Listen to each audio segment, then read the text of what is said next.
amém, amém. Paz do Senhor para todos. Vou pedir só para os santos varões aí dar uma melhorada no retorno aqui para nós, para que as nossas vozes possam soar como a voz do Cid Moreira. É verdade, Mr. M. Tem uma vinheta? Solta a vinheta então. E aí, crentes? Cês tão bom? Hoje não tem comida indiana, mas tem o melhor podcast de 2025, o Comadebcast. Bora que as perguntas são as melhores. Cantem glória!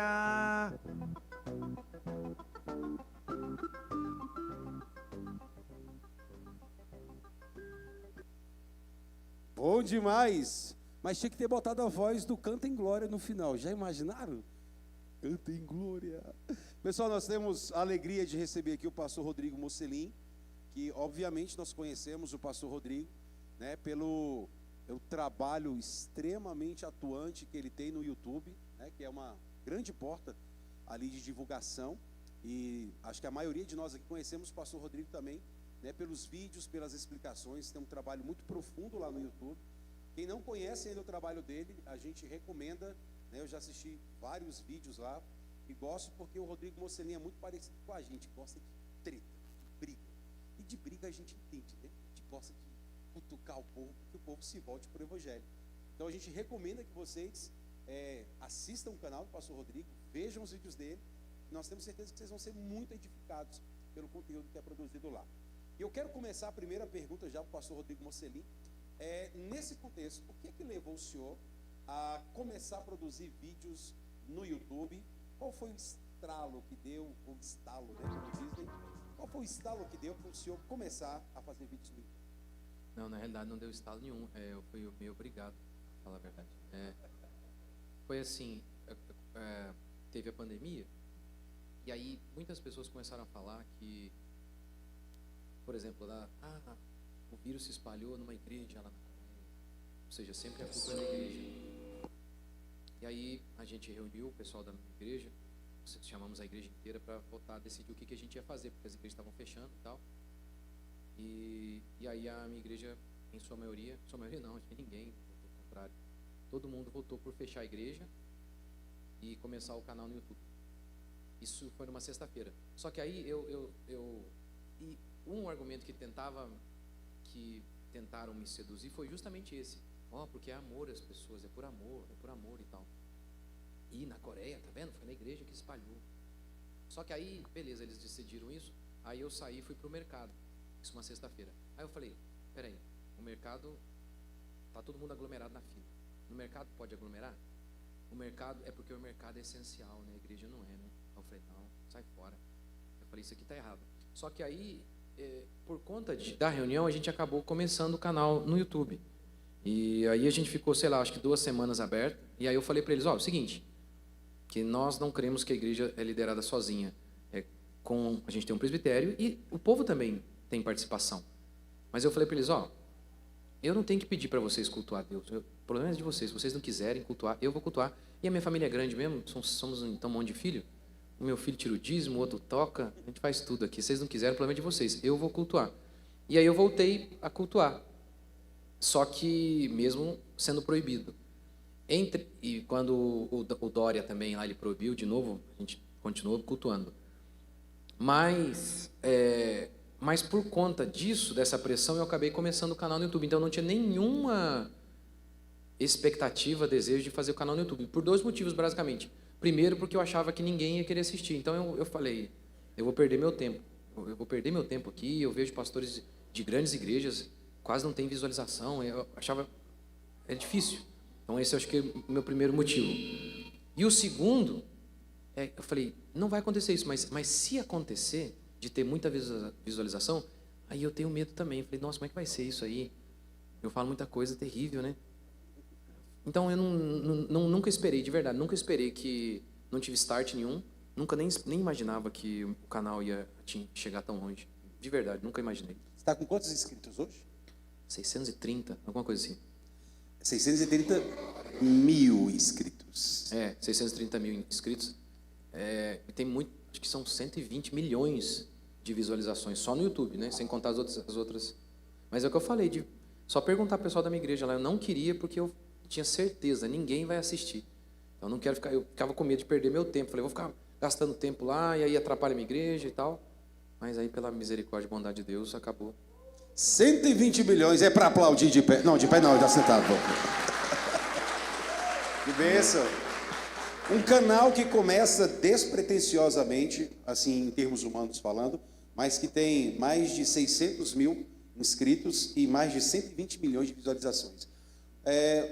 O senhor consegue fazer algum diagnóstico? Por que foi esse sucesso?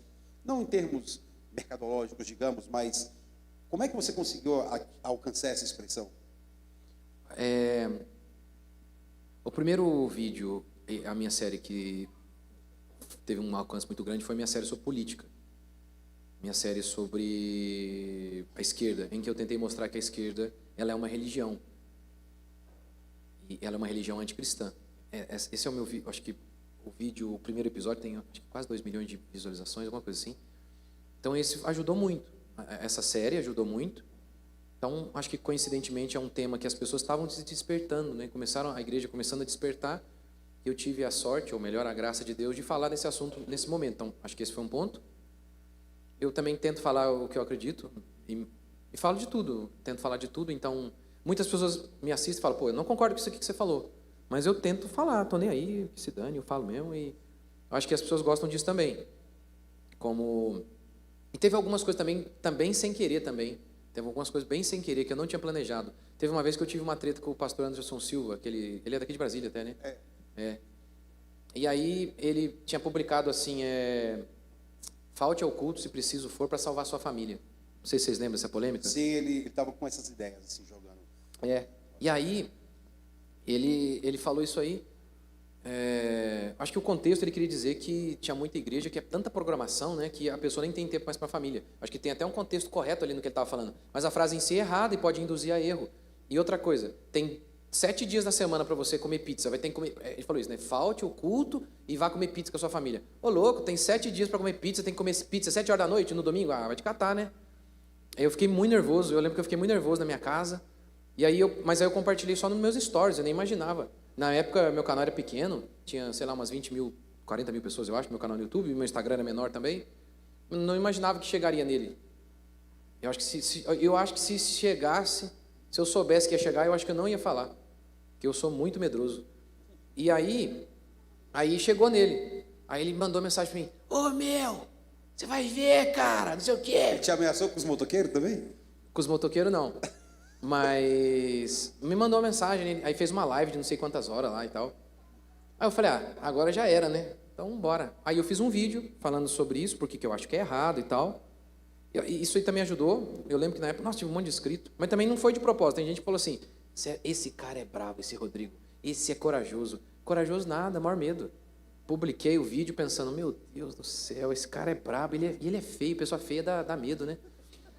Viu, Luan? Luan, cadê o Luan? E aí, enfim, e também não foi planejado. Mais uma coisa que eu faço bastante também, por exemplo, o Rick Warren, eu falo, dou nomes aos bois. Eu tento fazer uma crítica correta, do tipo, eu li o livro dele 2 vezes. Para não dizer assim, você pegou um recorte. Não, o David Leonardo, esse infeliz aí. Quando ele falou essa besteira, quer dizer, ele fala besteira o tempo inteiro, mas ele falou essa última, eu assisti o vídeo inteiro, para tentar ser honesto com o cara, ver. Por mais que o contexto seja tão ruim que eu acho que não tem. Por mais que aquele recorte é tão ruim que não tem conserto, não tem contexto que dê jeito, eu assisti o vídeo inteiro. Fiz um resumo, falando, nossa, é ruim demais mesmo, o contexto é pior ainda, é muito ruim. Então eu tenho tentado falar, porque aquilo que eu acredito que é errado, muita coisa absurda na igreja. Só um exemplo. Em 1848 aconteceu a primeira reunião feminista em Seneca Falls. O feminismo é algo totalmente diabólico, é um negócio diabólico, satanista mesmo. Sabe aonde aconteceu a primeira reunião feminista? Dentro de uma igreja evangélica. Os pastores abriram a igreja para um movimento que é um dos movimentos mais terríveis e anticristãos dos últimos séculos, das últimas décadas. Por quê? É nesse negócio de não julgueis, de que toda heresia você aceita. Eu vejo, principalmente no meu meio, que eu sou reformado, eles muitas vezes são chatos e excessivamente críticos e e tecem críticas muitas vezes, são fariseus muitas vezes. Isso é errado. Não tem amor, não tem misericórdia. Mas por outro lado, também, em nome do amor, você não pode falar nada. Muitas vezes nos meus vídeos eu cito lá o cara, ó, esse pastor falou isso aqui está errado. Aí eles dizem, nossa, você está dividindo a igreja. Eu falei, não, eu não estou dividindo a igreja. Quem divide a igreja é quem mente. Quem fala a verdade não pode estar dividindo a igreja. Mas tudo isso, né? Em nome do amor. Em nome do amor, para não ofender a pessoa do cara, a gente deixa ele pregar heresia. Não tem nada a ver. Eu sou pessoa pública. Tenho trocentos vídeos aí de pessoas reagindo ao meu comentário. E tem que reagir mesmo. Se eu estou falando besteira, reage e mostra que eu estou errado. Mas tem que ser macho. Seja homem, rapaz. Para com esses negócios. Então, acho que isso também ajuda muito o meu canal. Porque eu falo mesmo, tem pastor... por exemplo, eu sou reformado. Essa semana, um pastor reformado saiu com um horizonte. Eu acho algo muito errado. Acho isso perigoso. Acho isso muito errado. Eu fiz um vídeo falando, está errado isso aí e tal. E, enfim, tem tentado fazer isso. Acho que essas coisas aí tem ajudado, né? Muitas vezes as portas se fecham, como, por exemplo, eu falo muito sobre psicologia. Tanto reformado como pentecostal, em sua maioria, vê a psicologia como uma coisa boa. Na minha série eu tento mostrar que é anticristã, as bases são anticristãs, e não apenas anticristãs, são ateístas quando não é ateísta. Quando, agentes psicológicas, quando não é uma base ateísta, é uma base satanista. Por exemplo, Jung, acho que é o Jung, ele escreveu um livro chamado Memórias, Sonhos e Reflexões. No livro dele, ele confessa que ele recebeu a psicologia dele de um espírito chamado Filemão. Para nós que somos cristãos, nós sabemos que não é um espírito chamado Filemão, é um demônio. Então, quando eu falo é doutrina de demônio, é real, o termo é correto. Mas, obviamente, eu sou perseguido demais, fui processado por isso 7 vezes. Né? A psicologia, fui processado uma vez, o pastor Iago Martins fez um vídeo sobre mim e, por conta disso, vários psicólogos usaram o vídeo dele como referencial e me processaram. O vídeo do Iago ficou como prova contra você? Eles usaram, nem sei se eles assistiram ao meu curso, mas eles citaram, o Iago é citado no processo. E foi processado por eles. E aí vou processar todo mundo também, né? De volta. Todos, sem exceção. Papa, Batman, qualquer um. Estou procurando um rapaz aqui na igreja, não estou achando ele, mas depois a gente vai achar. Ele já aqui. Pastor Rodrigo, nós temos algumas perguntas. E, irmãos, geralmente aqui no nosso programa, quando o entrevistado ele responde uma pergunta, a gente bate palma, sabe, para poder, né, reforçar. Então, o entrevistado acabou de dar uma resposta, dizendo que foi processado. Obrigado. Tudo não. Graças ao carro, lamparina acesa, botija de azeite, família de fé, tapete de fogo, jardim de Deus, eita glória, lenha seca, para a aleluia. Dizer que era alguém. Assim, se você quiser fazer alguma pergunta, já vai formulando aí, que daqui a pouquinho a gente vai passar o microfone. Não serão muitas, tá? O pastor Rodrigo está vindo de viagem. Eu achava que filho era despesa e tal, porque o feminismo me fez acreditar nisso. Quando eu comecei a estudar esse assunto, eu vi que isso era maligno. E aí, na minha igreja, eu preguei sobre isso e falei para minha esposa, vamos ter filho agora. E eu tinha certeza absoluta aqui na minha cabeça que era o correto ter filho, muito filho. Mas quando a minha esposa falou, tô grávida, eu quase desmaiei. Olha o que uma mentira não faz com você. Você passa a ver a realidade de outra maneira. E hoje eu tenho 4 filhos.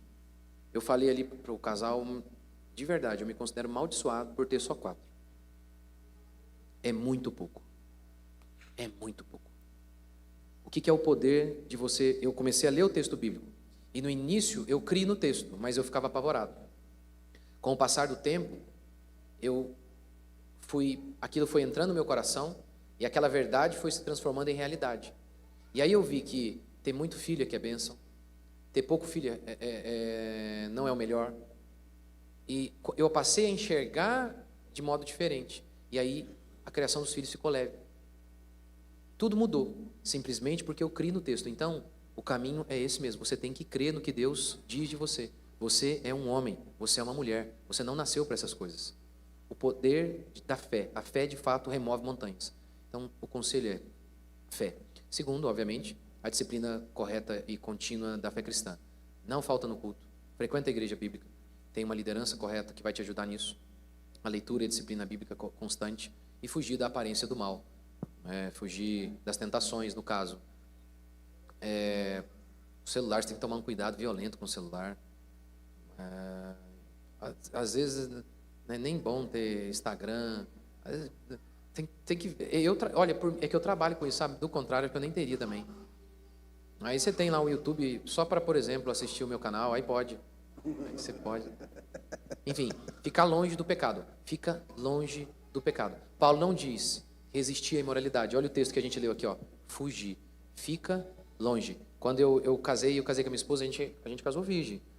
Eu morava em Goiânia, perto aqui. Eu morava em Goiânia e eu morava sozinho lá, porque eu fazia seminário. Minha esposa nunca entrou na minha casa. Só no dia, a gente casou no sábado, domingo de manhã. Então, eu casei virgem. Eu não sei o que é outra mulher. Mas eu não preciso de ir para a lama para saber que eu sou pecador. A Bíblia diz que em mim há o potencial para todo tipo de coisa ruim. Então, eu fico longe de tudo. Então, um aconselhamento, se eu vou aconselhar é com a minha esposa, não aconselho mulher sozinha.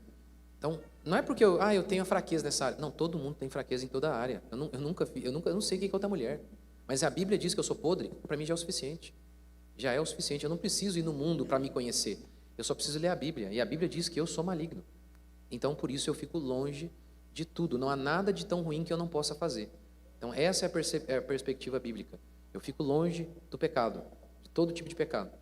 Então, essa é a dica para todos, não é só para quem está passando uma tentação homossexual, mas em relação a tudo. Então, primeiro, lembre-se quem você é.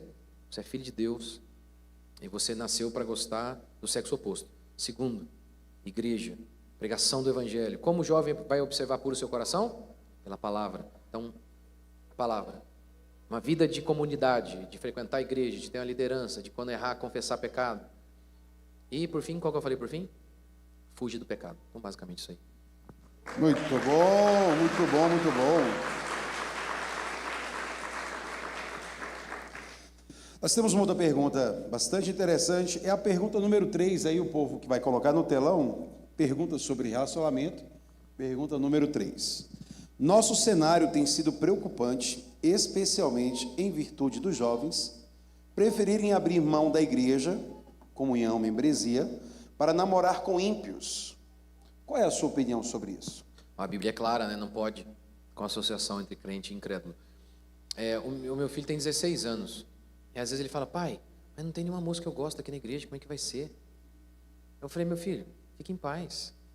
Primeiro que depende, quando nas minhas pregações aí eu arranjo uma para você em algum lugar do Brasil. Ele tem olhos verdes? Tem. Ixi, meninas. Tem. Meninas. Tem. Aí eu falei para ele, é o que eu sempre falo, né? Tudo na vida é pela fé.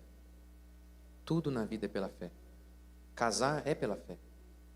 O que é a fé? A fé é aquela confiança não nas circunstâncias humanas. A fé, olha, uma vez eu ouvi um pastor dando a definição de fé. Ele dizia assim, sabe quando você olha e tem uma saída? Isso ainda não é fé. A fé é quando não tem alternativa alguma. Não tem nada.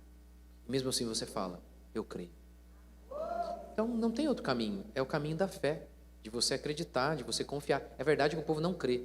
No meu caso, por exemplo, eu comecei a ter filho, e a gente tem 4. Eu morava no apartamento, eu não tinha dinheiro. E aí eu falei, mas como é que eu vou morar com criança nisso aqui? Não dá. Eu creio que é uma necessidade. E eu não tinha dinheiro. Eu falei, Senhor, faz um milagre, provê alguma coisa. Eu não tenho dinheiro. Eu orava sem ter recurso algum. E aí hoje eu moro numa casa que é gigante, eu paguei uma merreca, ninguém acredita no valor que eu paguei. E a mulher que me vendeu, ela era psicopata. Mas você tem uns negócios bons. Rapaz, mas é Deus usando. Pra você ter noção. A casa que eu comprei, a senhora, eu falei pro síndico do meu prédio, estou comprando uma casa em tal lugar. Aí ele falou, ele era policial. É mesmo? Aquela mulher é louca. Eu atendi uma ocorrência lá. Ela falou que o comprador, tinha um cara querendo comprar a casa dela, e o cara tentou abusar dela sexualmente. Ele me falou. Eu falei, ela era doida. E Aí eu fui lá olhar a casa e tal, e no dia de comprar a casa, eu fui no cartório e o cara do cartório me chamou. Falou assim, ô, vem cá, vem cá. A dona Lúcia, o nome dela era Lúcia.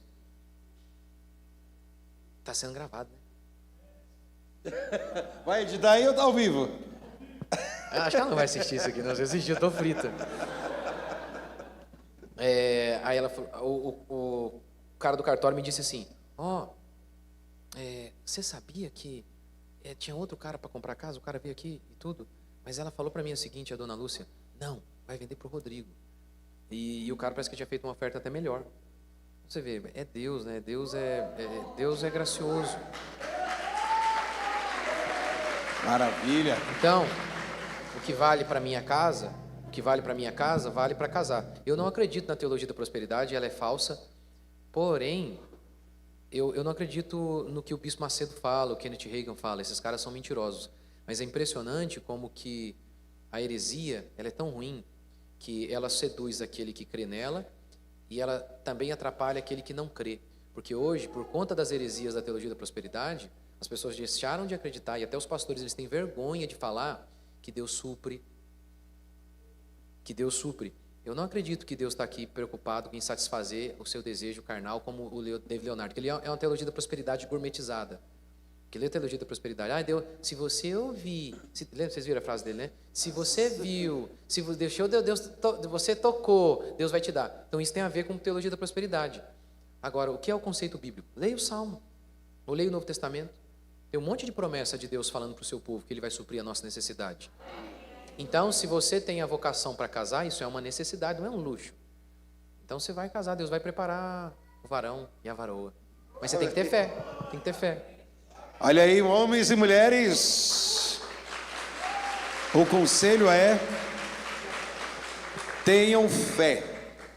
Porque muitas vezes os meninos e as meninas estão tão desesperados, tão cheios de pecados. E às vezes faz do casamento um ídolo, né? Exatamente. Se eu não casar, como é que vai ser? Tem a ver com a minha pregação de hoje aqui, ó. Exatamente. E daí? Se torna um Deus, né? É. Eu compartilho do que o pastor Rodrigo está dizendo, porque quando eu fui namorar também, e eu fui ousado, eu fui namorar com a filha do presidente do ministério. Eu tive que dar um passo ousado também, com 15 anos de idade, e ela tinha 14. E esse ano, eu e a Thalita completamos juntos 25 anos que nós estamos juntos. Então, todos os presentes, por favor, nós receberemos lá em casa. Isso é uma coisa muito importante, crer que Deus ele é o provedor, e crer que se Deus ele faz uma promessa, nós não precisamos ficar mendigando para o mundo aquilo que Deus já prometeu. Então, espere, aguarde no Senhor, né? Porque logo, logo o arcanjo Miguel, ou Gabriel, ou João, ou o arcanjo Severino, quem tiver lá, vai entregar a bênção na mão com a bandeja. Estou brincando, a gente não fala isso aqui, não. E o mais engraçado disso que o pastor está falando é como que, por um lado, eu falei aqui hoje na pregação que todo pecado ele tem uma raiz de egoísmo. Mas todo pecado ele também tem uma raiz de incredulidade. Como assim? Por que você vai buscar do mundo? Porque você não acredita mais que Deus vai preparar. Lembra Saul? Saul perdeu o reino por conta disso. Ele não esperou Samuel, ele não teve fé. Ele ficou com medo. Aí, no medo, o que ele fez? Ele foi lá e fez o sacrifício. E por conta disso, ele foi rejeitado. Então, as pessoas não creem. Essa é a verdade. Todo pecado também tem como pano de fundo, tem como sustentação, como raiz, a incredulidade. Sem fé é impossível. Ou seja, então é quando você não tem fé, você desagrada a Deus, você vai lá buscar a ímpia lá. Eu sei de história de gente que vai lá, casou com a ímpia e a pessoa ficou mais crente que o cara ainda, né? Mas é a exceção da regra, né? Não dá para botar como regra. Eu não quero arriscar, né? Muito bem, uma salva de palmas, povo. Pergunta número 1, pergunta sobre o tema. Nossos irmãos aí. Como saber se eu estou conformado com este século? Pergunta boa. Quais os sinais ou evidências de que eu estou conformado? Você via as outras igrejas, sempre sem ser assembleia, justificando qualquer tipo de roupa e dizendo assim, é legalismo isso aí. É legalismo, falar, ó, você tem que usar essas roupas e tal. É verdade que tem muito legalismo, muitas vezes. Mas é impressionante como que hoje é assustador a roupa que as pessoas usam. É um negócio, é impressionante. Isso é mundanismo. Isso é se conformar com este século. A Bíblia não tem, verdade, um versículo bíblico dizendo, não usarás calça leg. Não tem. Mas você acha que é adequada com base no que a Escritura declara? Aquela calça que deixa tudo marcado, mostrando o seu corpo? Na minha série sobre beleza eu falo sobre isso. Como que isso é terrível. Como que isso é, sim, você está flertando com o pecado. Quando você usa uma roupa sensual, você está flertando com o pecado. Você está flertando, sim, você está passando uma mensagem para as pessoas. Eu estou na pista. E aí, uma hora você pode ser cantada. Aí você fala, não vou resistir. Você está flertando com o pecado. Então, vestimenta, isso que eu acabei de falar. Como é que é o seu casamento? Você acha que o sexo é apenas para prazer? Ele é para prazer, mas ele é para filho. É mundo isso, que acha que o filho é ruim. O que mais? São tantas coisas hoje, o feminismo. As mulheres não querem mais ser mães. Elas focam na carreira ao invés de na maternidade. A Bíblia diz que a mulher será conservada na missão de mãe. Na missão de mãe. Então, tá vendo? Quase todas as igrejas pentecostais reformadas, feministas, por todos os lados, se conformando a este mundo. E uma boa dica de que você não está se conformando ao mundo é a perseguição. Ninguém é perseguido mais. Por quê? Vocês vestem como as prostitutas lá da rua. É ou não é nas igrejas? As roupas das irmãs hoje, até de homem. Olha que coisa feia. Muitas vezes nos meus vídeos eu falo sobre roupa de mulher. Aí, você não vai falar nada de homem. Porque repara que a Bíblia não menciona a roupa do homem. Porque era, de fato, uma tentação intrínseca à mulher. É um negócio absurdo. A gente tem que falar hoje de roupa de homem também. Que o homem também está lá mostrando o musculozinho dele. Não. Você deve fazer, você pode fazer exercício físico, tem que fazer, ficar com o corpo forte, para você trabalhar bastante e proteger sua família. Não é para você ficar sensualizando. Então, você vê, é um negócio ridículo. É um negócio ridículo. Então, as pessoas elas não são perseguidas mais. Por quê? Porque são exatamente como o mundo. Tanto igrejas de assembleia quanto reformada. São exatamente como o mundo. Por exemplo, quando eu fico na minha igreja, o pessoal tem bastante filho. As pessoas ficam incomodadas. Chega lá com um monte de filhos, ficam incomodadas. Como que isso incomoda? Como que o povo fica incomodado? Na minha igreja tem muita mulher que abriu mão de trabalho para ficar mais tempo com seus filhos. O mundo quebrou o pau em casa, família quebrando o pau. Então, assim, você não é perseguido mais? Então, por que você não é perseguido? Porque o mundo não persegue aquilo que é o mundo. Não persegue aquilo que é igual ao mundo. Então, não tem como fugir. Não tem como fugir. Todo crente, diz a Escritura, todo aquele que quer viver piedosamente será perseguido. Em todas as épocas, o mundo não mudou. O mundo continua odiando quem é cristão. Claro, às vezes você é perseguido porque você é chato. Isso existe, né? Porque a gente é chato, a gente é ignorante. Não é isso. Mas se você for um cristão piedoso, não tem como fugir. Faz o teste lá na sua escola lá. Experimente usar uma veste piedosa. Não estou dizendo que tem que ser feia, mas não pode mostrar o corpo. Às vezes você usa um vestido a vácuo. É sensual, é errado. Experimente usar vestes mais piedosas. É óbvio, é verdade, não tem na Bíblia isso. Não vestirás apenas vestido. Mas na minha série sobre beleza, eu tento mostrar como que tem alguns elementos que nos mostram que, claro que o vestido é um dos melhores... É vestido, a saia, né? Fala. É um dos melhores para a mulher. Tem tudo a ver com a mulher. Eu tento falar isso na minha série Beleza. Assista. Porque um vestido adequado, ele não marca o seu corpo. É óbvio que uma calça, você até pode usar, mas ela fica mostrando toda a sua bunda. O seu bumbum não é para os homens verem, é para o seu marido ver. Mas vê se as irmãs de hoje podem ser perseguidas por isso. Não podem, porque se vestem exatamente igual ao mundo. Então, essa é a grande dica. Você não está sendo perseguido. Alguma coisa está errada. Lembra, tem uma história famosa do John Wesley. John Wesley pregava por todos os lugares da Inglaterra, e a cavalo. Aí diz que ele chegou a uma cidade, e ele era sempre perseguido. Dizem que ele estava lá numa cidade, e nada de ser perseguido. E ele começou a orar. Senhor, o que aconteceu? O Senhor me abandonou? O Senhor não está mais comigo? Aí, de repente, uma pedrada na cabeça dele. Aí ele falou, obrigado, Senhor. Porque eu vejo que o seu favor está sobre mim. Então não tem... Eu sei que às vezes eu sou perseguido algumas coisas por minha falta de sabedoria, falta de amor, eu sei disso. E eu peço que Deus me dê graça e me ajude. Mas eu também sei que eu ser processado 7 vezes, é óbvio, quero crer que tem a ver com o fato de que quando você faz o que é certo, quando você se posiciona como cristão, você de fato é perseguido. Então, um sinal aí para você. Como que você não tem se conformado com o mundo? Você tem sido perseguido? Muito bom. Salva de palmas, povo. Afinal de contas, é o próprio Senhor Jesus que diz: bem-aventurados sois vós, quando por minha causa vos perseguirem, mentirem, vos injuriarem, disserem tudo de errado contra vocês, porque assim fizeram com os pais dos profetas. E é muito interessante, pastor, você falando na questão de ter filhos. Eu acho que esse é um ponto muito importante que está sendo muito negligenciado hoje. Eu estive na Europa em 2014 e é incrível como os muçulmanos estão tomando a Europa. Com aquela questão de crise humanitária, eles invadiram a Europa e cada muçulmano tem no mínimo 10 filhos.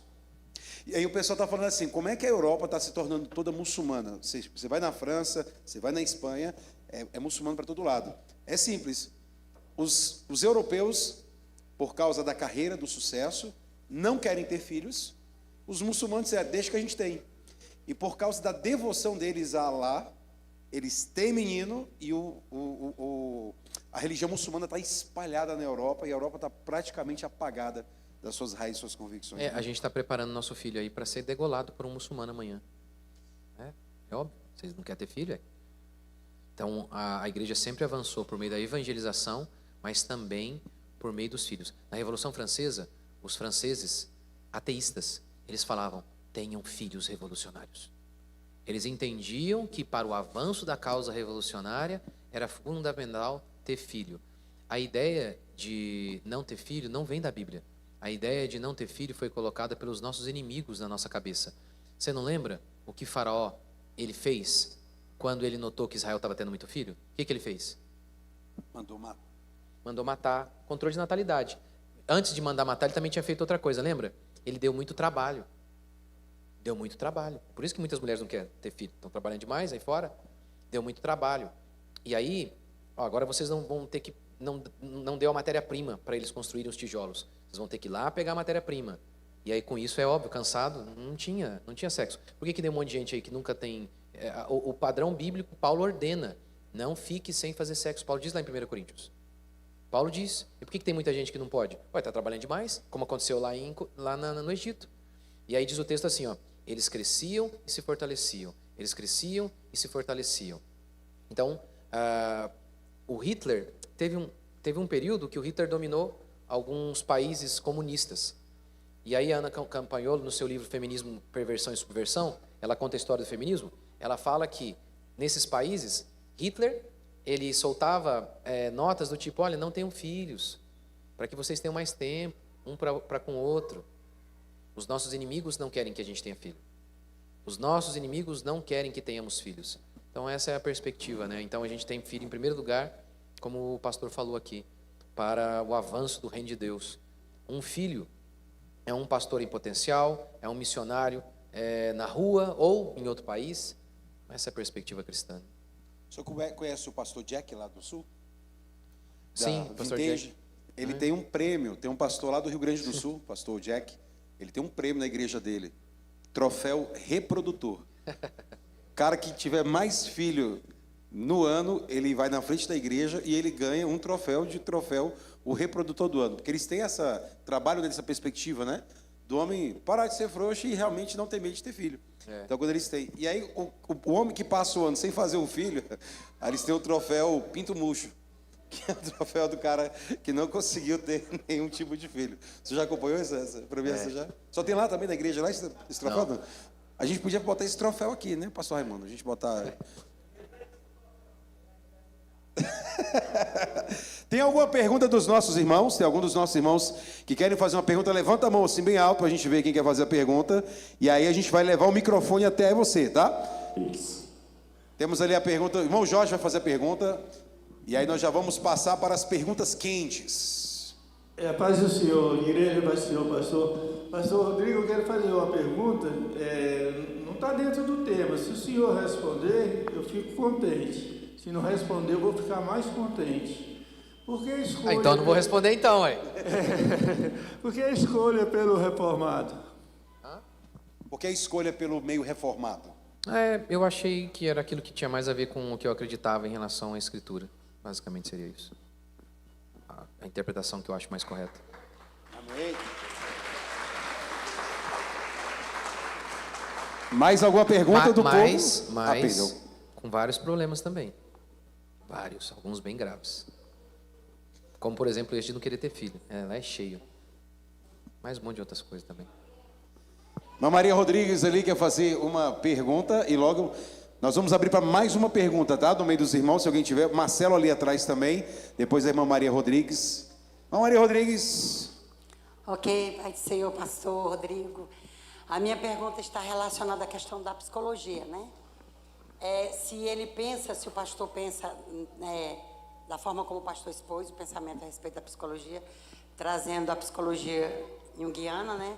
Mas se o pastor pensa também em relação a outras abordagens, como a TCC, como a análise do comportamento, como também a psicologia positiva. Qual é o seu pensamento em relação? A TCC, ela é a que é mais defendida hoje. A TCC, ela é ventilada muitas vezes como ela tem base científica. Eu li o livro, acho que é um dos mais importantes, explicando a TCC. Quem foi que criou a TCC? Aaron Beck. E a filha dele, Judith Beck, tem um livro, então, explicando a história do TCC e explicando o que é o TCC. É anticristão também. Estou para fazer acho que uma série ou alguns vídeos sobre o TCC. Só para te dar um paninho de fundo, só para vocês terem noção como que é diabólico. De onde vem meditação? Tem a meditação bíblica. O que é a meditação bíblica, gente?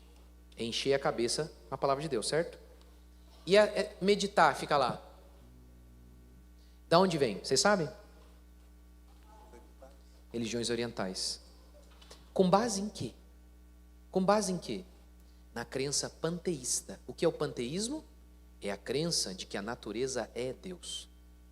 Se a natureza é Deus, você faz parte da natureza, correto? Então você é Deus também. Então, o que é a meditação oriental? É você esvaziar a sua cabeça para você encontrar a sua própria divindade, se conectar com a natureza e por aí vai. O TCC, eles recomendam o uso de meditação, estilo meditação oriental. Aí eles dizem, não, a gente esvaziou da questão panteísta. Não esvaziou da questão panteísta. Por que eu não faço meditação e eu oro? Eu oro porque eu creio que o meu socorro vem de Deus. Por que no TCC eles ensinam a meditar e esvaziar a cabeça? Porque eu creio que o socorro vem de mim mesmo. É uma perspectiva humanista. Esse é só um exemplo.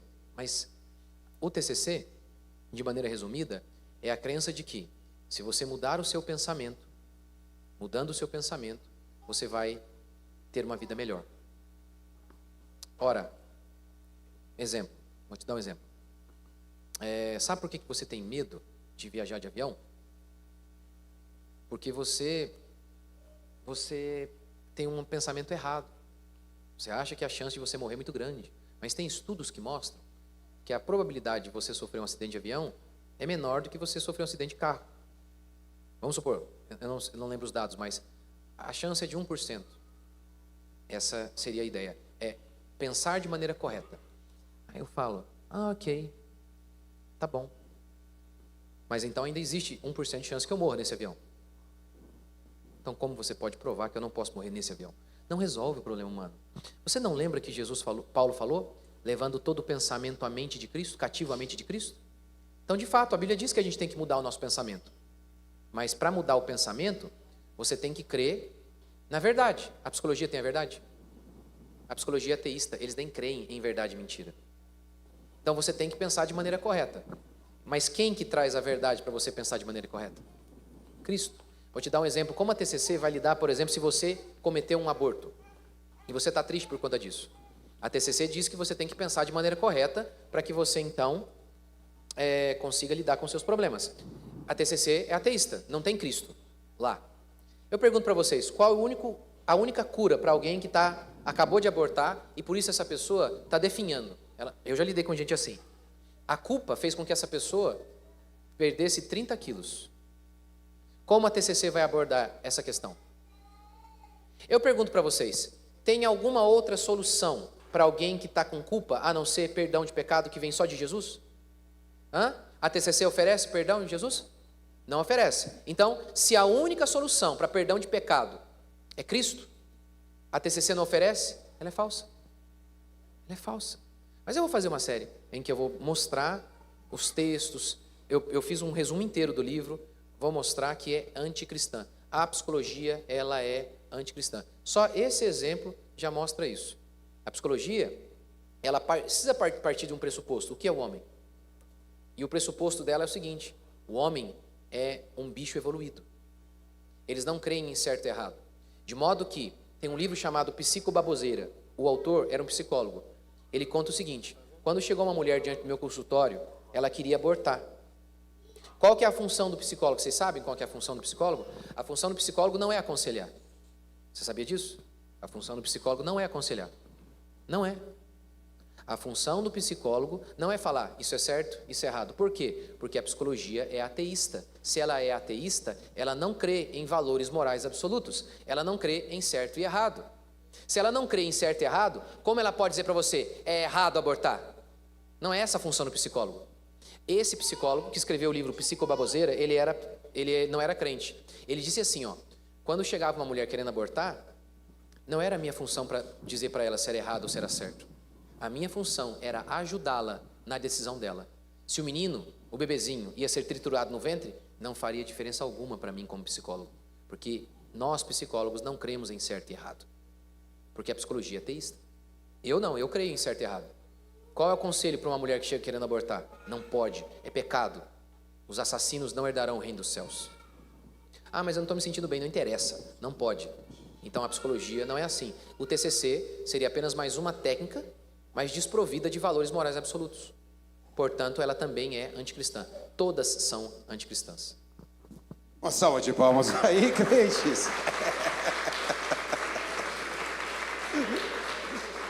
Fazer igual o personagem que a gente viu no filme, né? Ui! Marcelo lá atrás. Paz do Senhor, irmão.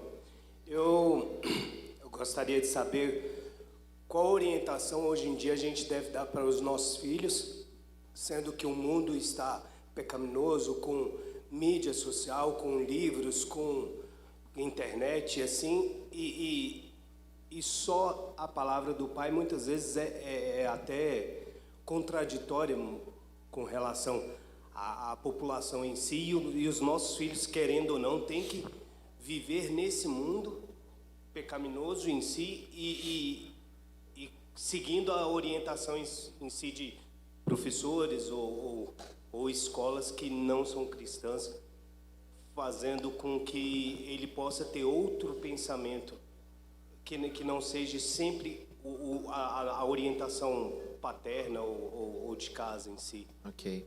A primeira coisa é que a Escritura diz, né, que as más conversações corrompem os bons costumes. Ou seja, uma companhia errada, principalmente quando a pessoa é muito pequena, novinha, você está negando um princípio bíblico quando você deixa os seus filhos andarem com essas pessoas.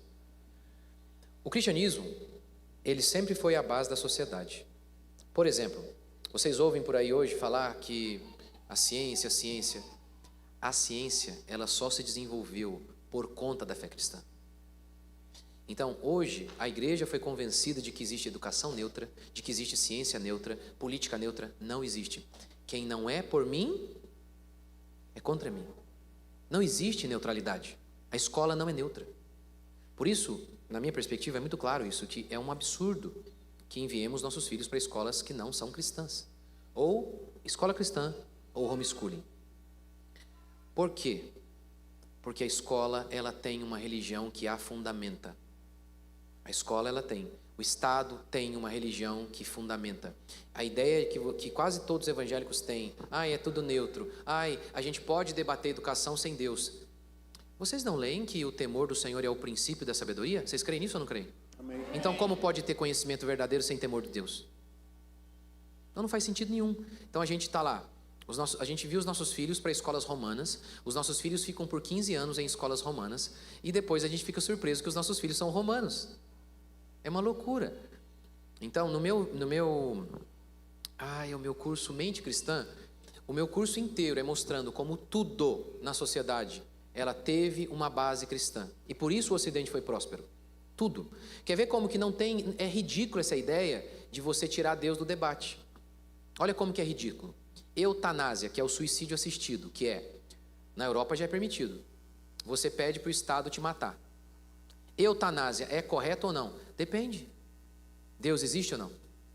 Tudo começa com Deus. Deus é a base de todas as coisas. Se Deus não existe, eutanásia é correto. Se Deus existe, eutanásia não pode. Por quê? Se Deus não existe, meu corpo, minhas regras. Se Deus não existe, quem é você para dizer que eu não posso acabar com a minha vida? A minha vida é minha. Então eutanásia é correto se Deus não existe. Agora, e se Deus existe? Aí o seu corpo não é seu. Então está vendo como que não existe essa ideia de tirar Deus do debate público? Pode reparar que até pastores e deputados e às vezes políticos que são bons políticos, eles quando vão argumentar lá no cenário político, eles não usam a Bíblia, não pode usar a Bíblia, porque a Bíblia é algo religioso. Não, a Bíblia é a verdade sobre todas as coisas. A Bíblia foi a base da sociedade. Para definir o que é certo e errado no judiciário, a gente precisa de um valor moral absoluto. Se não for os 10 mandamentos, vai ser o quê? Vai ser alguma outra coisa no lugar? Então, o que acontece hoje é que a igreja evangélica, ela acredita na neutralidade, que a escola é neutra. Então, eu falo para vocês, de muitos casos em que o casal é crente de verdade, mas e ensina de verdade, mas o menininho fica de segunda a sexta longe de Deus, só com conteúdo maligno, com companhias malignas, e um menino que ainda não tem força moral para resistir. Ah, não, estou enviando meu filho para um lugar pagão porque ele vai resistir lá. Não. Você enviar o seu filho com 6 anos, você não está enviando seu filho para ser missionário. Você está enviando um menino sem arma para a guerra. Então, adultos muitas vezes não têm a força moral para resistir à voz da maioria. Imagina uma criança. Então, é uma doideira. Então, na minha perspectiva, isso não garante não, tá? Você pode fazer homeschooling, como eu falei, com seu filho, e o seu filho desandar. É óbvio que pode. Agora, o que a igreja está fazendo, a igreja tinha que se mobilizar para pregar sobre isso, porque fica lá o pastor pregando domingo, a palavra de Deus, mas de segunda a sexta, Romanos, moldando a cabeça do moleque. Durante 5 horas, agora é período integral em muitos lugares, né? Então, na minha perspectiva, isso é tão fundamental, é o que eu tenho tentado mostrar. Leia o meu livro, você vai ver, ou igrejas organizarem escolas cristãs, mas essa perspectiva a gente tem que entender. A fé cristã, ela sempre foi a base da sociedade. Vou te dar um exemplo. Tem um livro chamado A Alma da Ciência, em que o autor vai dizer o seguinte: a ciência moderna, ela foi feita porque a fé cristã deu base para ela. Vou te dar alguns exemplos. Como que o temor do Senhor é o princípio da sabedoria. A Susan Bauer, no seu livro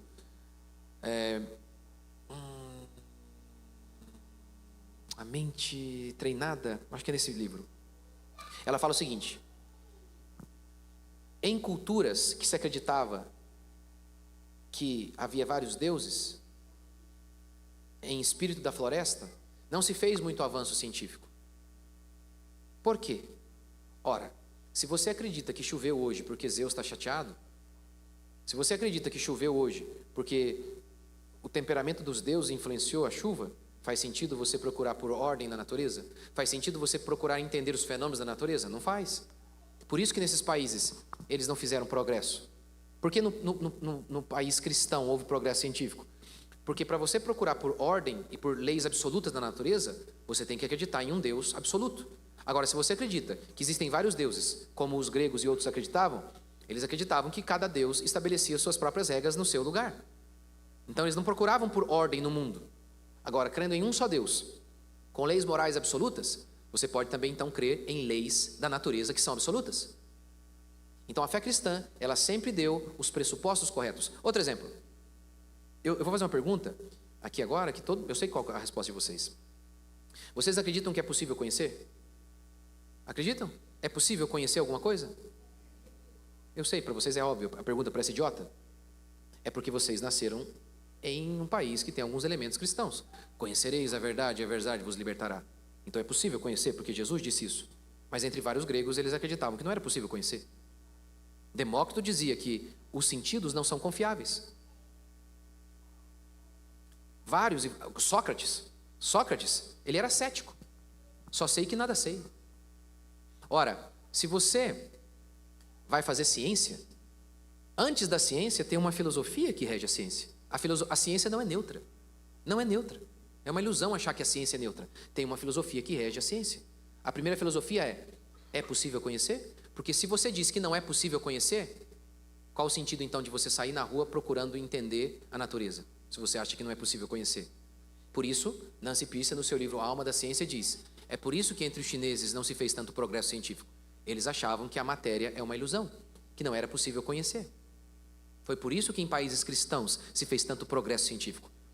Lá, na sua escola, aquele professor maconheiro lá, ele fala para você que Newton era cristão? Eles falam para vocês isso? Que Kepler era cristão? E não apenas isso, que foi com base nos seus preceitos cristãos que eles desenvolveram a ciência? Não falam. Então, isso aqui eu estou falando para responder a pergunta do irmão. Por que temos perdido tantos jovens? Entregamos os jovens nas mãos dos romanos. Os romanos os educam. Você não lembra que Deus ordenou? Ensina o seu filho de manhã, de tarde e de noite a Escritura. Seu filho está aprendendo de manhã, de tarde e de noite a Escritura? Está nada, está aprendendo lá com os romanos. Então, é óbvio, como eu disse, Lutero, não envie seu filho para a escola onde a Escritura não reina. Nós temos perdido isso, perdido a ideia de que a educação tem que ser cristã. Não existe educação neutra. A educação tem que ser cristã. Olha como é a ordem, a educação ser cristã. Lá, Paulo em Efésios, ele fala assim, né? Que criai os seus filhos na disciplina do Senhor. O que é a palavra disciplina? O que é a palavra disciplina? A palavra em grego disciplina ali é paideia. A palavra disciplina ali, pegando o sentido de paideia e o contexto em que Paulo está falando, podia muito bem ser traduzida por educação. Porque o que era paideia? Paideia era o ambiente de formação completa do jovem grego. Era a educação. Criai o seu filho na educação do Senhor. Vocês sabiam que as universidades, Harvard, Princeton e tantas outras, foram fundadas por protestantes? É óbvio. Porque dele, por ele e para... São todas as coisas, certo? Mas a escola não, então. A escola não é para ser para a glória dele. Está vendo? Então é por isso, essa é a grande causa do porquê tantos jovens cristãos hoje, eles estão homossexuais, porque não são. Estão perdidos, mesmo frequentando a igreja desde sempre. Porque não estão recebendo a educação cristã. Estão recebendo a educação pagã. Então, acho que a igreja... pastor, mas isso é difícil. Mas óbvio que é difícil. Quando tinha lá que entrar em Canaã, tinha um monte de gigante lá, não tinha? O fato de ter gigante anulava a obrigação deles? Não obrigava. Só exigia que eles tivessem fé. Então, esse para mim é o grande problema do porquê hoje você tem tantos jovens mundanos nas igrejas, mesmo com pais que são cristãos de verdade. Porque desobedecemos a ordem bíblica: criai vossos filhos na educação do Senhor, na educação cristã. Amém. Fica aí, crente, a dica. Essa citação é fantástica, né? Mandamos os filhos para ser educado pelos romanos e depois a gente se estranha quando Nossa, agora ele age que nem romano. Isso é fantástico. Não, aqui, pastor, desculpa falar mais uma coisa. Vai ser até as 3 mesmo? Mas vamos, eu não tô nem aí não, eu não ligo não. Eu tô com barba aqui, vocês estão vendo, né? Eu falava assim, eu nunca vou usar barba. Que negócio feio. Porque tinha uma época que ninguém usava. E eu já era pastor. Olha como que a gente é influenciado pelo meio sem perceber. E na minha opinião, eu acho que melhor é barba, né? Porque barba lembra de macho. Mulher não tem barba, né? Então, a barba lembra masculinidade. Mas eu acho, não vou ter barba. Aí, o meu irmão, barba. O outro irmão lá da igreja, barba. A hora que eu vi, eu estava com barba. Se um adulto, ele pode ser manipulado pelo meio. Imagina uma criança que ainda não tem força moral. Então, assim, é uma insanidade o que os evangélicos têm feito. É uma loucura. Por isso, compre o meu livro.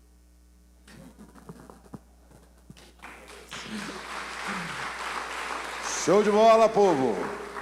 Chegou uma pergunta aqui para mim, não está no nosso script aí, tá? Uma pergunta que mandaram aqui. Aí, pastor, ele pode também depois assinar lá os livros lá, depois eu posso ir lá, né? Quem comprou? Alguém comprou meu livro aí? Eu vou assinar lá, hein? Olha aí, Aí. a dedicatória do pastor Rodrigo, Vai ver você ali nos livros, tá? É, a assinatura mais bonita que a da Dilma.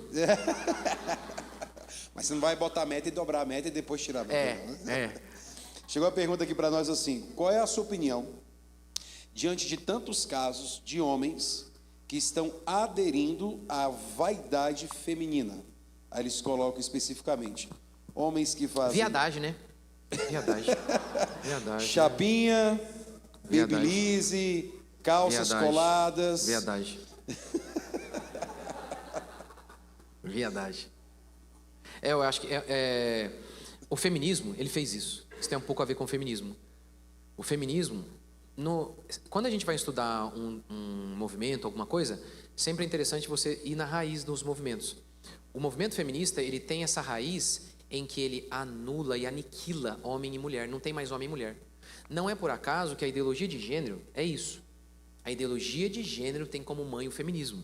O feminismo, então, ele vai pregar o seguinte: nós somos iguais, não tem diferença. É por isso que você vê hoje um monte de mulher querendo ficar fortona e você vê um monte de homem afeminado. A raiz disso é feminismo. A raiz dessas desgraças é feminismo. É um abandono da fé cristã. A fé cristã, ela mostra homem e mulher e mostra as funções de cada um.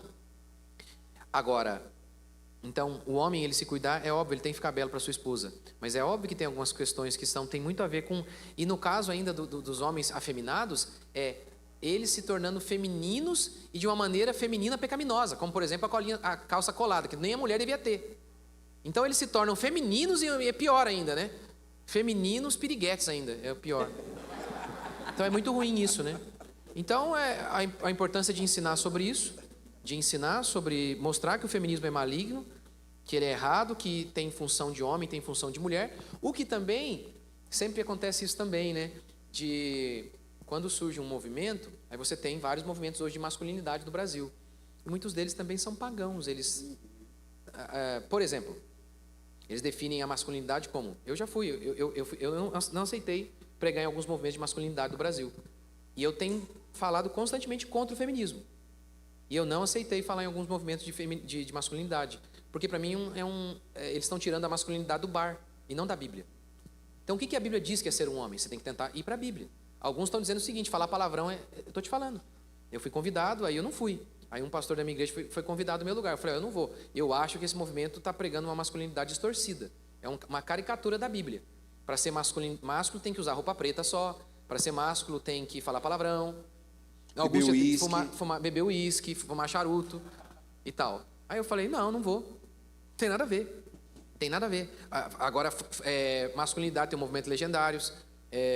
Sumir da montanha, fazer... Como é que é? Porque para ser macho tem que fazer serviço bruto. Nada a ver. Na minha casa eu não troco nem lâmpada. Não tem nada a ver. Ser macho. Vê desses aí que estão aí fazendo cara de bravo, com charuto na boca. Qual deles que abriram a igreja da pandemia? Eu abri. Eu não troco uma lâmpada em casa. Quem é mais macho? Vamos ver quem que é mais macho. Eu tenho 7 processos nas costas. Nunca reguei para nenhum pastor. Quem é mais macho? Então não tem nada a ver. Aqui, ó, eu uso terno. Não, para ser macho agora tem que usar aquelas roupas feias, roupa de rock, não sei o que lá. Nada contra o rock, eu até gosto. Mas eu sou macho, meu irmão, pelo amor de Deus, velho. Não, veja bem. Uma coisa você usa porque você gosta. A ideia não, agora é símbolo de ser macho. Entendeu? Essa que é a questão. Essa que é a grande questão. Então, esses estereótipos aí que não tem nada a ver. Quer ver um exemplo disso? Lembra de Esaú e Jacó? Esaú era cheio de pelo. Caçador. Não era? Como é que era Jacó? Doméstico. E pacato. Ele foi o eleito. Então, assim, uns estereótipos de masculinidade que não tem nada a ver. Então, na Bíblia, o que de fato você vê como masculinidade? O homem é provedor. Isso é uma característica. O homem é provedor. A natureza, a Bíblia mostra isso. Por exemplo, em Gênesis, Deus amaldiçoa o trabalho do homem e a maternidade da mulher. Depois, em Êxodo, Deus diz assim: Deus regulamenta a poligamia dizendo o seguinte, que aquele que fosse casar com uma segunda mulher, não poderia diminuir o mantimento e os vestidos da primeira. Ou seja, se não tivesse dinheiro para casar, não podia casar. Então, o que define masculinidade? Ter dinheiro. Tem que ter, para suprir a sua esposa. Porque o homem é provedor. Lembra lá em Isaías, quando Deus falou que não ia ter homem? Aí 7 mulheres iam grudar no homem e falar o quê? Case conosco. Nós mesmas nos sustentaremos. Isso era uma maldição. Então, homem sustenta a casa. Isso é muito claro. E quer ver que o homem é provedor? Biologicamente ele é provedor. A mulher é uma terra. O homem é que traz a semente. Biblicamente o homem é provedor. Biologicamente o homem é provedor. Historicamente sempre foi assim. Então isso de fato é ser macho. Ser macho, levantar cedo e voltar para casa e com uma carta romântica para sua esposa. Você tira a conta de luz e fala, tá aqui, tá paga, mulher. É isso. Isso. Segundo, o homem é cabeça, o homem lidera. E essa liderança, obviamente, é servil. Ele está disposto a morrer por ela. Então isso de fato são características masculinas. O homem é protetor. Então isso de fato é característica masculina. Agora, ser caçador? Não é todo mundo que vai ser caçador. Vai ter homem que ele é um intelectual, ele fica o dia inteiro no quarto descobrindo contas matemáticas e ele é macho. Então tem variação. Então a gente tem que tomar cuidado com esses estereótipos aí. Porque, por exemplo, coragem, o homem tem que ter coragem. Não, coragem não é uma virtude masculina. Coragem é uma virtude que ambos têm que ter. É verdade, às vezes em relação ao combate, talvez o homem tenha que ser mais combativo, não é? Mas uma irmã não tem que ser corajosa quando o marido fala assim, você não vai para a igreja, e o seu marido é grandão, e às vezes pode ser até meio violento.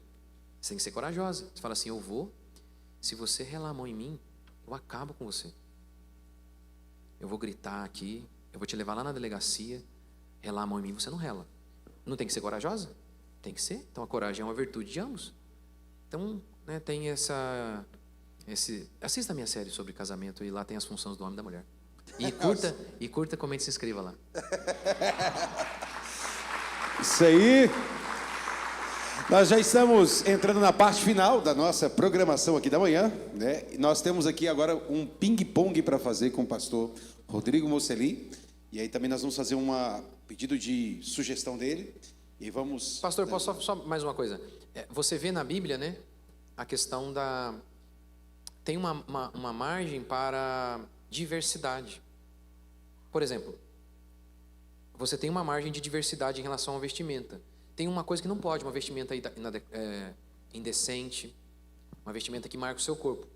Mas você pode ter estilos diferentes de roupa. Roupa rasgada, para mim, eu tenho uma série em que eu mostro. É errado. Eu tento mostrar por quê. Porque ela retrata a ideia de algo que está fora do padrão. Mas tem uma variedade. O mesmo se dá em relação à masculinidade e à feminilidade. Então tem sim, as mulheres não vão ser exatamente iguais todas elas. Mas tem algumas coisas que é função dela. A mulher casou, por exemplo, missão de mãe. Paulo ordena 2 vezes. 2 vezes que a mulher ela seja boa dona de casa. Na minha série Feminismo eu falo, as mulheres sempre trabalharam. Sempre trabalharam. Mas tem vários tipos de serviço que não se adequam a uma mãe. Não se adequam. Não se adequam. Então, isso sim é feminilidade. Isso sim é feminilidade. Então, na minha série sobre Provérbios 31, eu tento mostrar um pouco sobre isso. Então, a gente tem que tomar cuidado com isso. Então, o que de fato é uma regra bíblica e que define masculinidade. E o que de fato tem ali uma zona de diversidade. Nem todos os homens vão ser caçadores. E eu estou falando isso porque eu sou mais assim, eu sou mais caçador no sentido de... Eu gosto de esporte violento. Eu gosto de futebol. Futebol é morte, aquilo ali é violência pura. Eu já rompi ligamento, quebrei perna, e já saí na porrada várias vezes já, antes de ser crente. Depois, eu só me defendi, né? Aí eu tô... Violento, eu gosto de violento. Eu gosto de esporte que o pau quebra mesmo. Eu e meu irmão, a gente é assim. O meu irmão é caçador. Meu irmão, barba desse tamanho. Tem perigo de morte esse esporte? Aí eu e meu irmão brilha o olho. Delícia. Mas não é isso que faz você um homem. As pessoas são diferentes. Eu sou macho porque eu gosto de esporte mais radical. Não. Então tem uma diversidade dentro da própria masculinidade, dentro da feminilidade. Então a gente tem que ver o que de fato é diverso, mas o que de fato não é alterável. Por exemplo, Mulher conservada na missão de mãe. O seu trabalho, você pode trabalhar. Você não é proibida de trabalhar. Mas o seu trabalho tem que se adequar ao seu filho. E não o seu filho ao seu trabalho. Por quê? Porque a mulher será conservada na missão. Ó, essa é a grande missão dela, de mãe. Então, você tem que saber, isso aqui é função. Isso aqui não tem diversidade. Ah, não, tem mulher que fica longe de casa horas e horas e tem mulher que fica em casa. Não. Isso não é diversidade. Está errado. Está errado. Mulher, as mulheres no Antigo Testamento, a mulher de Provérbios, ela trabalha bastante, a mulher de Provérbios 31. Mas pode reparar que o trabalho da mulher, ela tem como um centro gravitacional ali, sobre o qual tudo gira, a casa.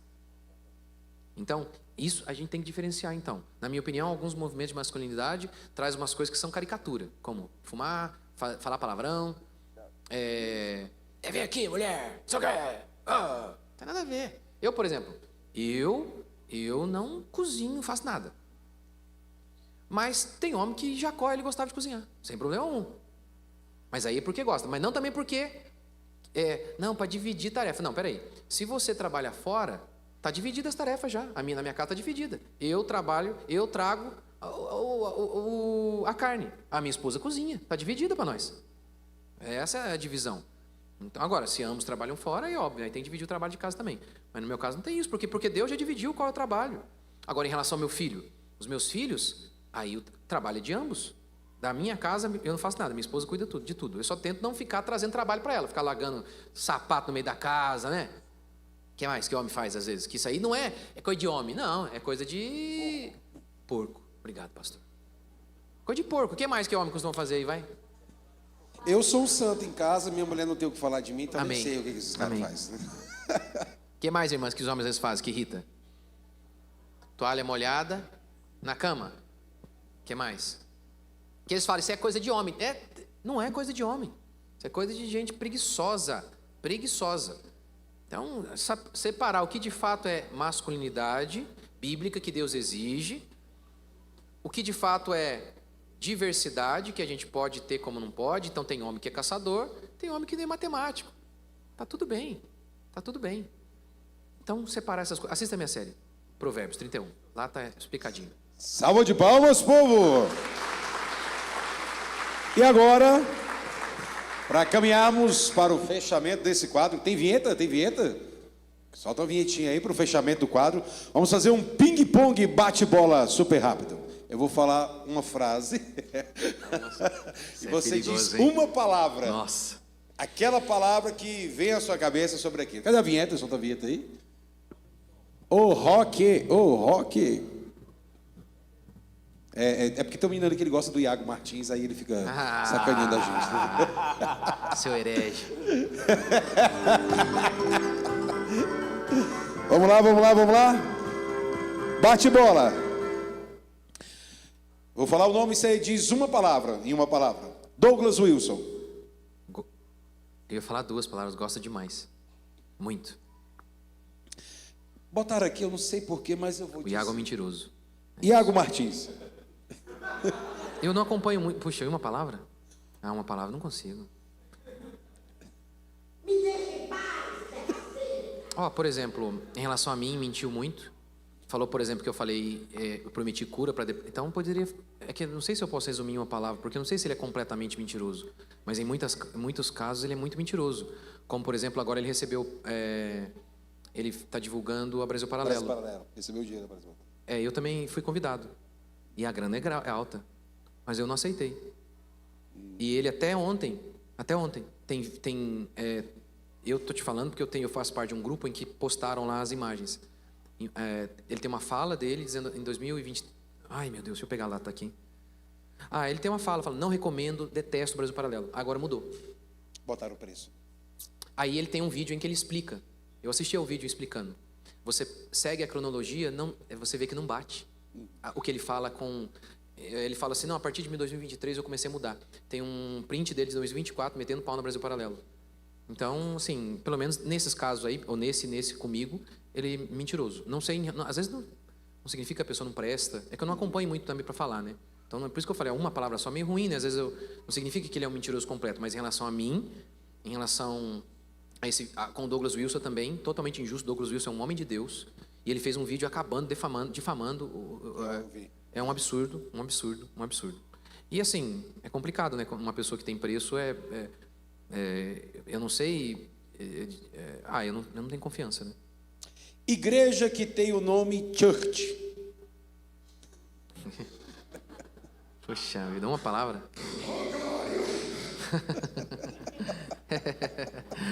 É aqui a ideia de colocasse o cara na saia. Ai, modernete. Na calça né? justa. Modernete. Modernete. Modernete. Igreja de parede preta. Puxa, uma palavra.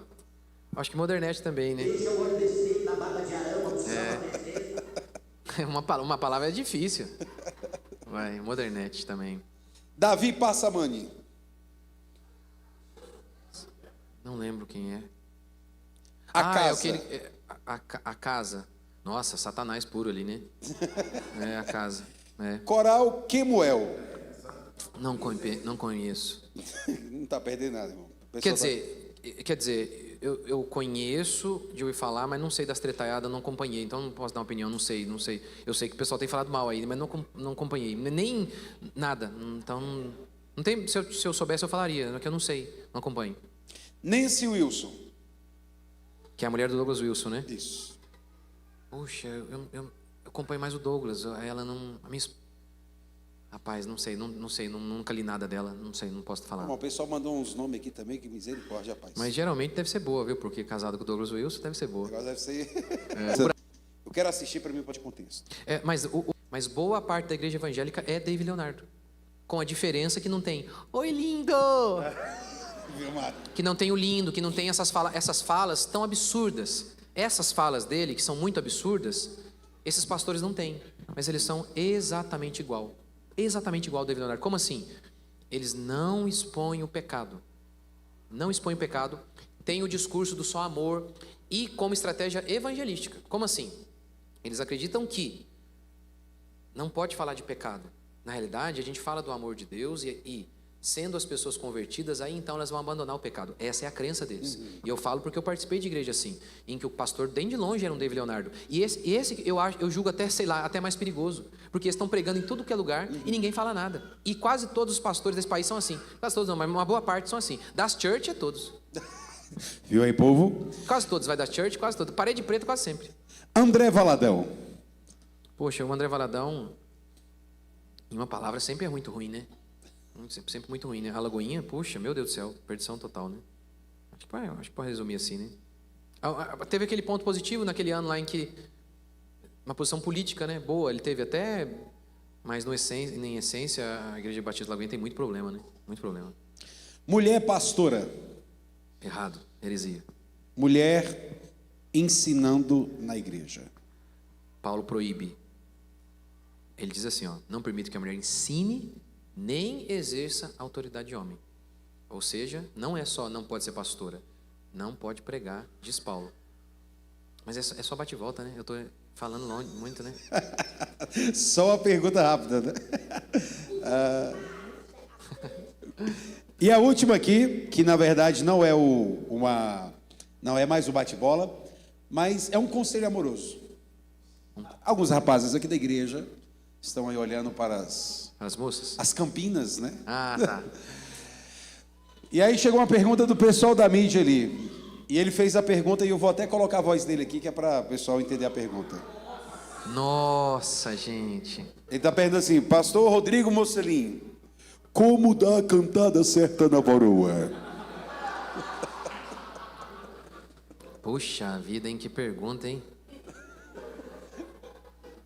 Eu não sei. Não sei porque comigo eu consegui. Minha esposa é bem bonita. Eu orei, né? Ela não orou.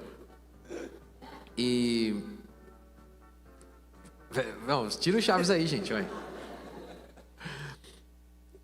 No meu caso, puxa vida, foi totalmente graça de Deus, né? Eu não sei não, gente, como é que faria, né? Como é que você faria? Porque depende, né? Não sei como é que é o dia a dia de vocês aqui, como é que é, se tem proximidade ou não tem. Porque assim, vai ter que ter uma aproximação, tem que ter o famoso chaveco mesmo, não tem como, né? Vai casar como, né? Eu lembro que no meu caso, eu comecei puxar amizade, conversa com a minha esposa, na época na igreja dela lá, que era minha também, mas tinha negócio de dança no culto, vocês têm isso? Ai, meu Deus. Grupo de coreografia? Ridículo isso aí também. Enfim, aí ela dançava lá na frente, né? Aí eu falei, nossa, que unção que vocês dançam, né? Sei lá, né? Você tem que... Mas serviu. Mas serviu, né? Serviu No meu aproximar, caso, serviu. esse chaveco furado aí deu, né? Acabou dando aí. Não sei não, gente. Não sou bom disso aí, não. Mas você tem que dar o chaveco de alguma maneira, né? Agora, o que eu acho que, de fato, principalmente nos rapazes, que a mulher mais vai gostar mesmo, acho que é essa posição de homem, né? Vestir que nem homem é o que eu falo pro meu filho. Meu filho tem 16 anos, mas eu sempre falo pra ele, ó, veste que nem homem. Já é uma baita de uma cantada. Se você vestir que nem homem, fica vestindo lá, vai sair na rua, camisa do time. Toda hora camisa de time. Eu falei, não, veste que nem homem, você vai ver. Você vai trair uma mulher braba, mulher boa mesmo. Veste que nem macho, fala que nem macho, firmeza de macho, já vai ser uma baita de uma cantada já. Você já vai... E outra coisa que eu falo pra ele também, né? Ganha dinheiro, meu filho. Você tem que ganhar dinheiro. Você tem que ganhar dinheiro, você tem que ter emprego, tem que ter lugar, que aí a cantada funciona melhor. Viu, irmãos aí de trás? Canta em glória. Uma salva de palmas para o pastor Rodrigo Mocelin. De pé, povo, uma salva de palmas de pé. Agradecendo, pastor Rodrigo. Muito obrigado pela parceria. Foi bom demais, um momento maravilhoso. E a gente sabe que, mesmo no momento descontraído, a palavra de Deus, ela tem destino certo, coração certo, e ela vai frutificar. Vamos orar nesse momento, agradecer ao Senhor. Nosso almoço já está pronto. Todos estão convidados para se ajuntar ali, tá bom? Lembrando que o